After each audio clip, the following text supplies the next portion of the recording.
Hello people of the internet, it's Amanda, and for today's video we're going to be talking about Kurosagi episode 8. Now if you're new here on my channel, so I do J-drama reviews and Asian drama reviews plus other entertainment slash pop culture related stuff. And I don't usually do recap and review videos for every episode of a drama. Usually it's cumulative, but then for some exceptions, like for example, dramas of Hirano Sho, I usually do these types of videos every week. So there's that. Now, with that said, so I've been loving Kurosagi's pacing so far. I honestly had so many hopes for this drama when it was announced. I keep talking about it in my past videos. I'll be putting a link to the playlist of the rest of the videos down in the description below. But basically, I've seen the 2006 version, seen some parts of the manga, and so having all of these, combined with this fresher series that is resonating more with the modern world and at the same time, has a really just nice and fresh take on the storytelling, the narrative, writing, everything, is just really fulfilling to me as a fan to watch. And that's why it's just so exciting for me to be making these recap and review videos every week. So episode 8 revolved around Kurosaki trying to get to Hojo, who is from the Himawari Bank, and has something to do with the fate of his family and his father 6 years ago. So in order to get to him, he's trying to get to people connected to the other people surrounding him, and one of those is Usami from a hospital that Hojo is also using for slush funds. Now, because of that, Kurosaki starts to target Usami through his wife, who is known for keeping the company of other men simply because he has a bad relationship with her husband.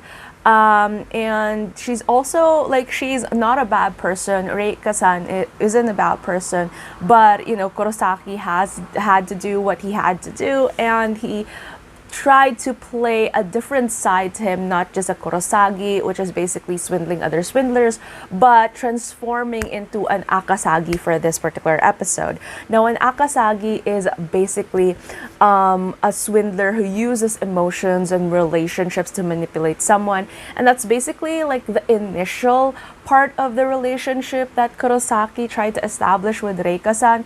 But then later on, we find out that he also disclosed, wanting to use her as an accomplice to get to her husband, so that he can do, the scam and shake things up when it comes to, one of the companies that is connected to Hojo. Now, as usual, I wouldn't explain the scam in detail in this particular episode because these things get a little bit more complicated as usual. But in Kurosaki fashion, he started to pick up on the details and ideas that would affect the business, and then afterwards he started picking up on other things that he can use as evidence, and then releases that into something that's untraceable so that it can affect the reputation and the overall function of the organization that he was targeting. And that's basically what he did for this particular episode. Now, Hojo was already investigating on who he was at the end of episode 7, but because Hojo is connected to Takamiya, who is an assistant teacher in Tsurara's university, and who is actually Hojo's nephew.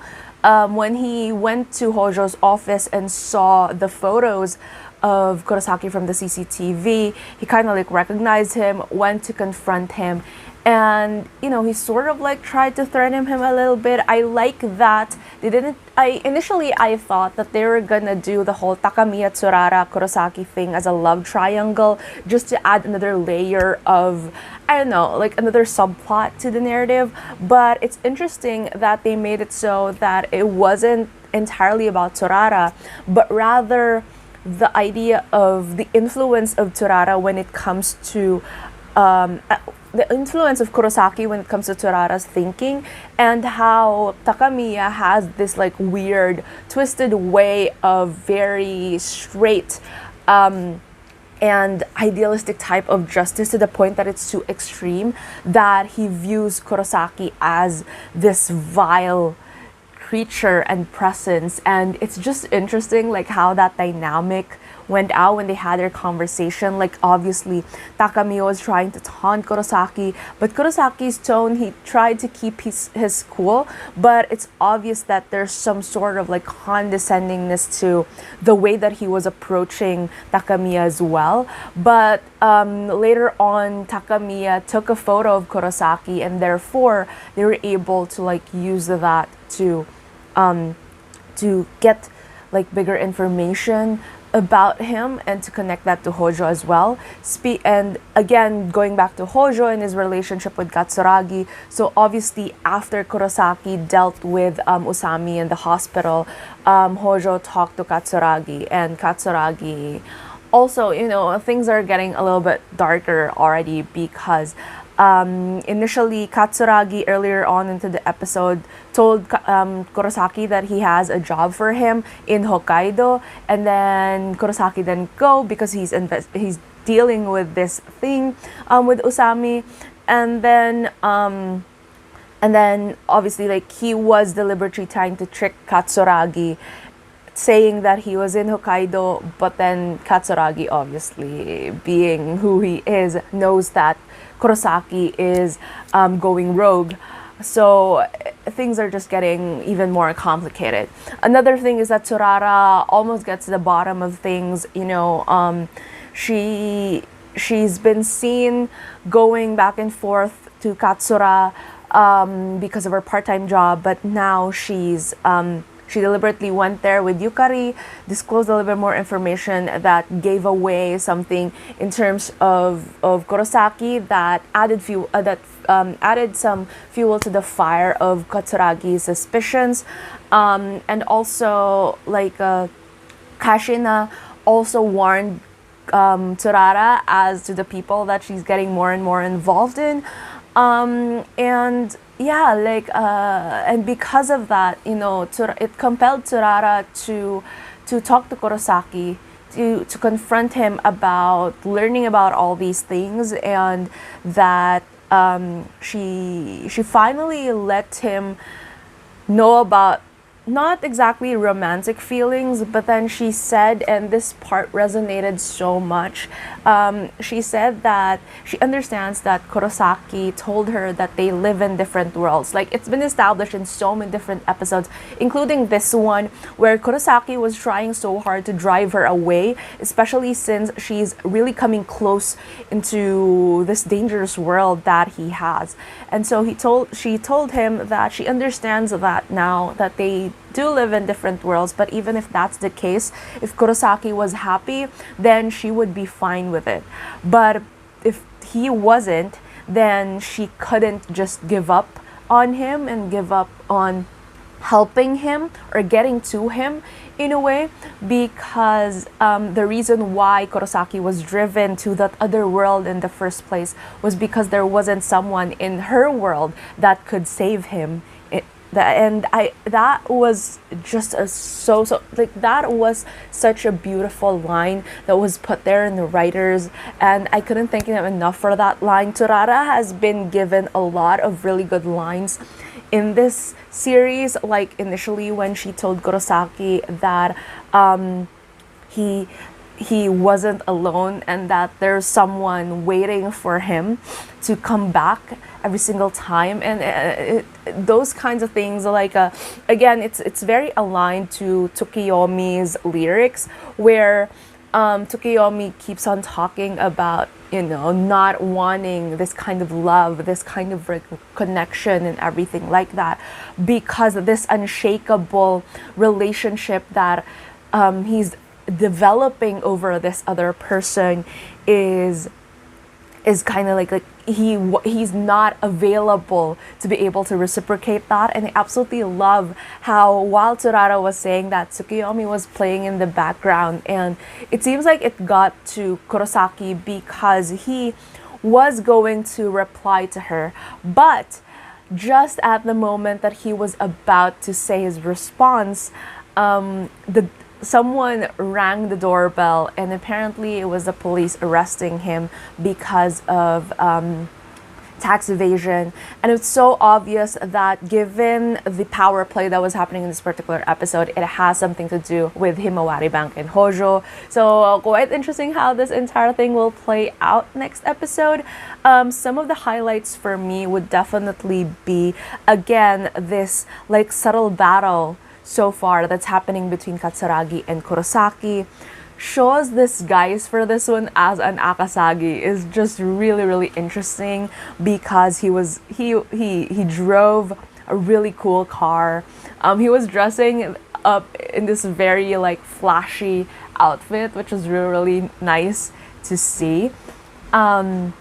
And for some reason, like, I liked his contact lenses more in this particular episode. It's a lighter brown as compared to episode 1, where it's green/gray. And I do feel like it's just subtle, but it definitely changed up a little bit in terms of his look. And again, not that emotionally taxing, I would say, like this episode, but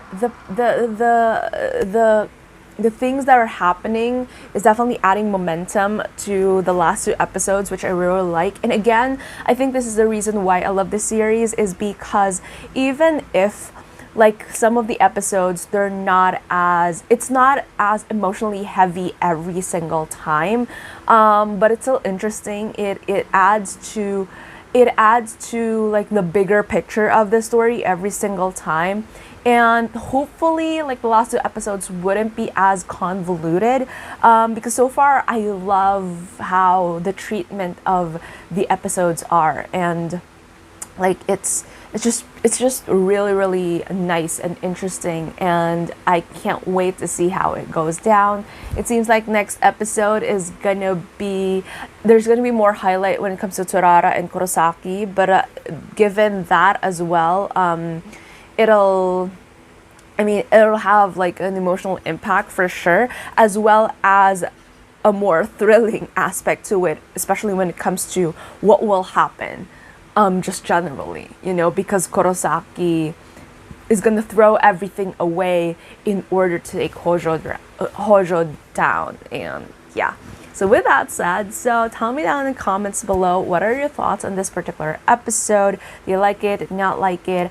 Your favorite scenes so far? I think the interesting parts would definitely be Kurosaki with Reika-san, because like he was trying so hard to, like, she was trying to, start not a romantic or a physical relationship with him, but he was just not for it. And then at the end of the episode, he was he was okay with it, because he's not the akasagi anymore. He's just being Kurosaki. But then that one played out really funny. So with that said, so yeah, if you like this video, please give it a thumbs up, and if you're new to my channel and you would want to hear more from me, please hit subscribe. Thank you so much for watching this video, and I hope to see you again soon in a new one.